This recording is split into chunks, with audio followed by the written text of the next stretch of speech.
Pirms nepilnām 2 nedēļām Jēkabpils novada Viesītē pieķerta kāda 2008. gadā dzimusi jauniete, kura braukusi pie stūres būdama ne tikai bez autovadītāja tiesībām, bet arī vairāk nekā 1 promile stiprā alkohola reibumā.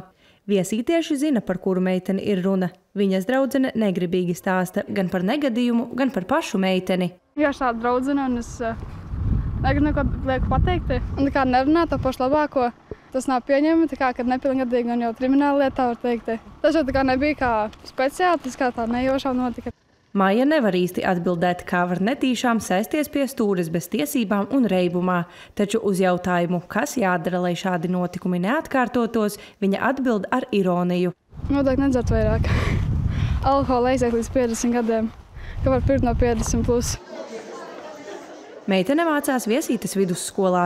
Tur vadība nevēlas runāt par konkrēto atgadījumu. Nevaram komentēt esošo notikumu, kas ir izskanējis sociālajos tīklos. Protams, ka notiek regulārs preventīvais darbs, ja tādi atgadījumi gadās, sadarbība ciešana ar vecākiem.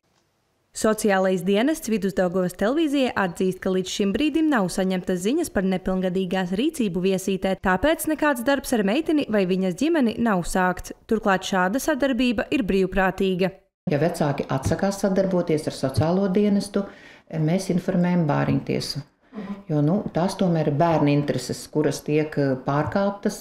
Pērn Jēkabpils novada sociālais dienests sniedzis palīdzību 42 jauniešiem vecumā no 13 līdz 17 gadiem, kuriem konstatētas problēmas ar grādīgajiem dzērieniem. Tikmēr valsts policijā sākts krimināla process par šo lietu un izmeklēšana turpinās. Tur atzīst, ka šādi gadījumi nepilngadīga persona reibumā pie stūres ir retums. Pērn kopumā Zemgales reģiona pārvaldes Austrumzemgales iecirknī reģistrēti 297 gadījumi, kad šoferi pie stūres sēdās alkohola reibumā.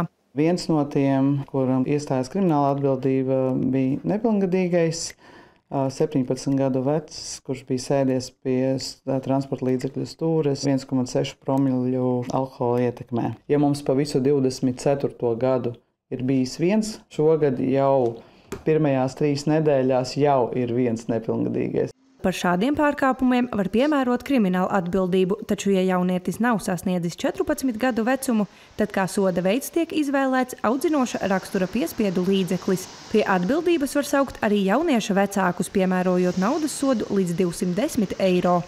Kā te Katrīna Strode, Kaspars Daņļevičs, Vidusdaugavas televīzija.